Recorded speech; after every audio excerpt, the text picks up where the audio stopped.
My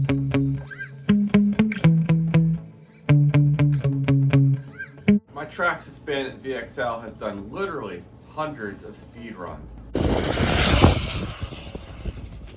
And I'm still running the stock axles in here, but they are starting to get kind of sloppy, and I've been looking for a replacement set. And what I have here is the Exotek Kit 2264.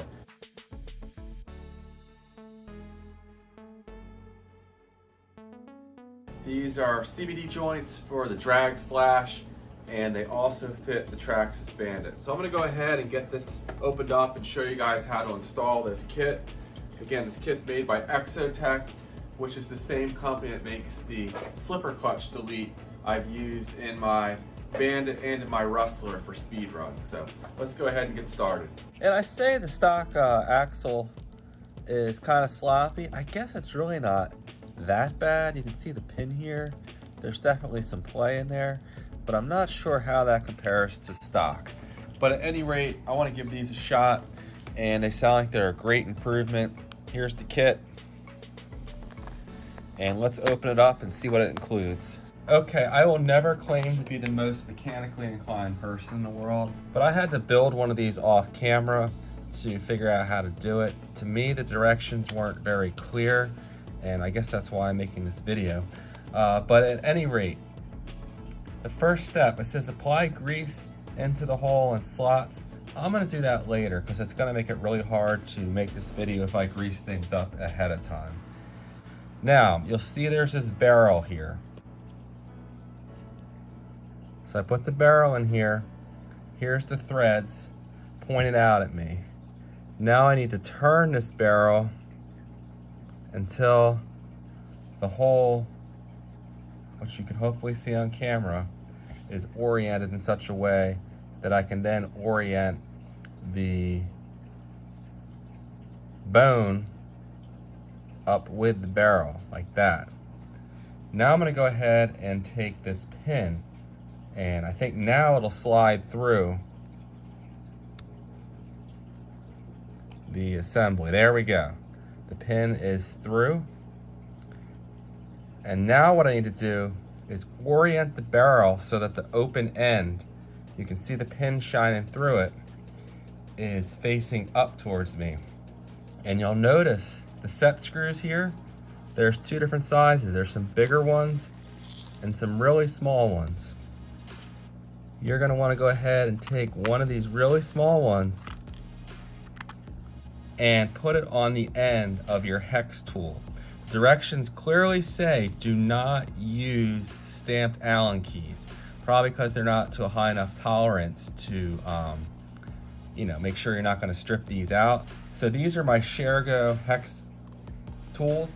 Very nice units. They're less than $15 for a set of 4 of the most common sized ones here. I have a 2, 2.5, and a 3mm one.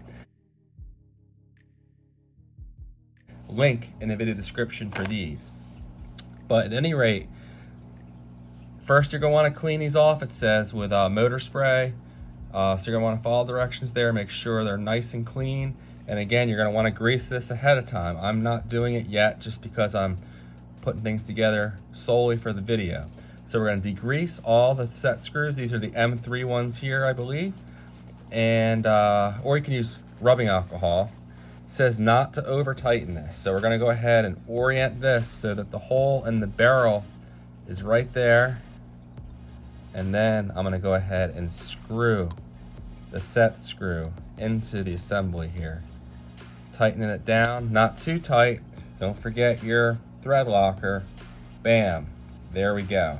Now what I'm going to do is go ahead and cut the blue shrink tube to make, it says 2 covers, 5mm wide.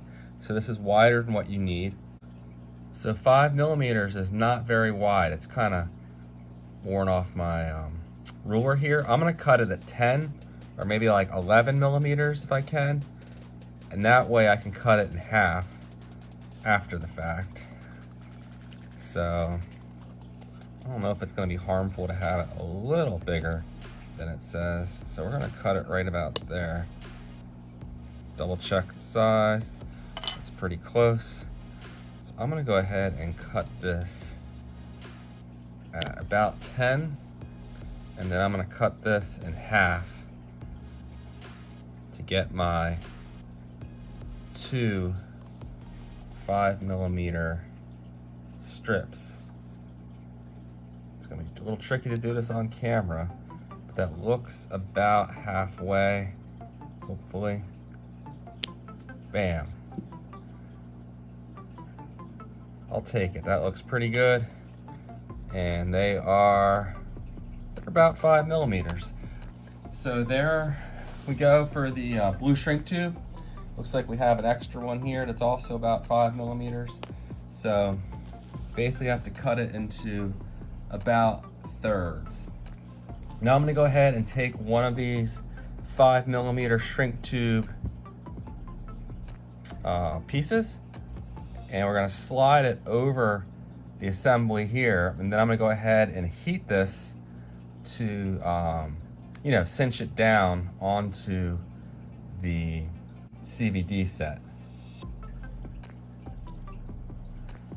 Now once we have that complete, we can go ahead and install these pieces here, and I'll do that in just a moment, but this should be much more self-explanatory. There's a slot here where the CVD shaft's gonna slide into it, and then we're gonna use set screws to secure the other end into where the stock axle seat in here. There's set screws, I believe, for these as well, or maybe a set screw, a set pin it looks like. So I'm gonna go ahead and unscrew that when it's time, and then we'll put this unit in its place. Now the directions are very clear that you need to degrease all the set screws with either motor spray or rubbing alcohol. I have the good stuff here, 91%, although I suppose the standard 70% would work just fine. I'm gonna go ahead, I have this little cup here. I'm gonna pour a little bit of rubbing alcohol into the cup, and then I'm gonna put the 6 rub screws.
And then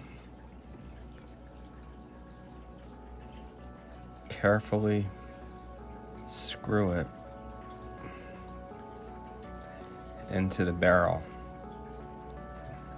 It says do not over tighten it. So snug that up real good. Looks like I have a little more grease than I probably needed. So I'm gonna clean a little bit of that off. So I guess that's good.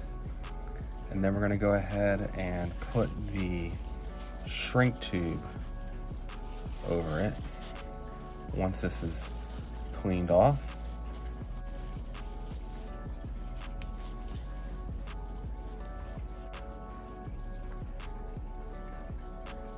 Very nice. And then I will heat this in a couple minutes.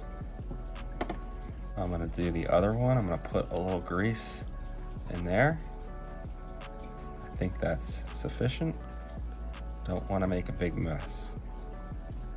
So something like that, I think will be sufficient.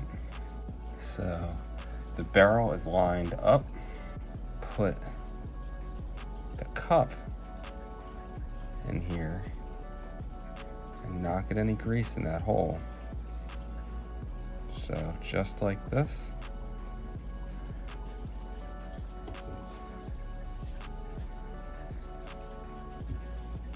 And now I'm gonna pin it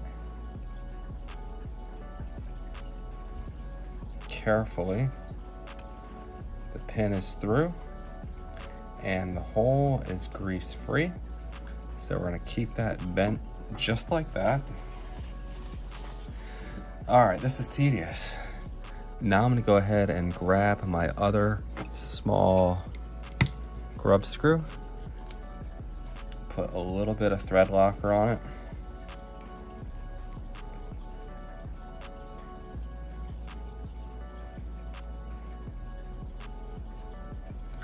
Okay, and I'm gonna keep this bent and the hole free of any grease. And I'm gonna screw this in. Now what I was thinking is, need to be really careful when I'm heating up the shrink tube, because elevated temperature will reduce the strength of the thread locker. So keep that in mind when you're heating up the shrink tube. You don't want to apply more heat than necessary. Okay, and here is my shrink tube.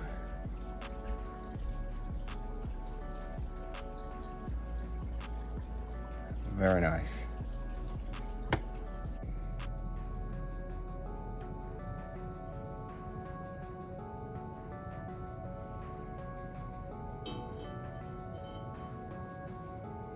And I think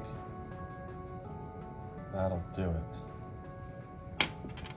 Let's do this other one here.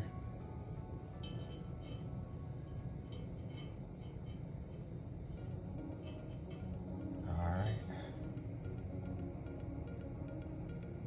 That should do it. And it did not get too hot. Very nice. Okay, the next step is we're gonna go ahead and undo the tie rod here.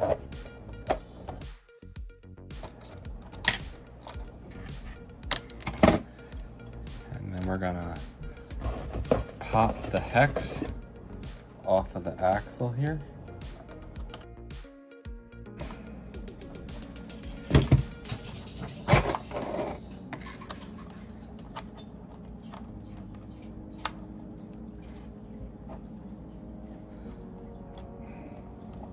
Pull the pin, pull the axle,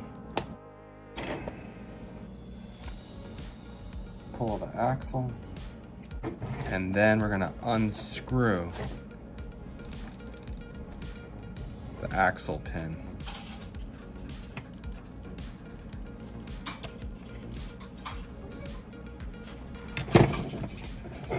And you can see here the amount of slop that was in here. Significant.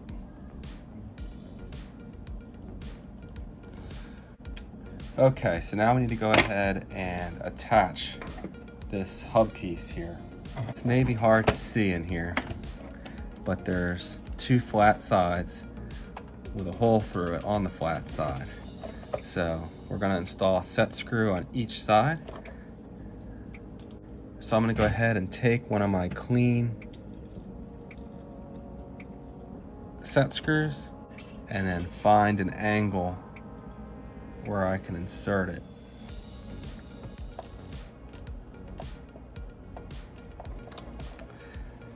And there we go. Okay, now I'm gonna go ahead and install the CVD unit.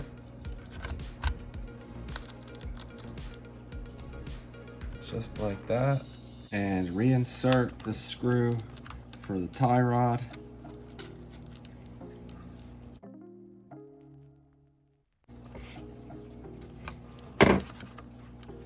And there we go. Very nice. Well, I did not show it on camera. I ended up using 2 PFTE Traxxas shims. I think it comes stock with one. I put one on the inside between the CVD and where it touches the bearing, and the other one on the outside between the bearing and the hex pin. But while I was in here, I also went ahead and installed some winter evening bearings. And this thing, it just rolls ridiculously good now. So winter evening bearings, definitely check them out if you're in the market for bearings. Good stuff.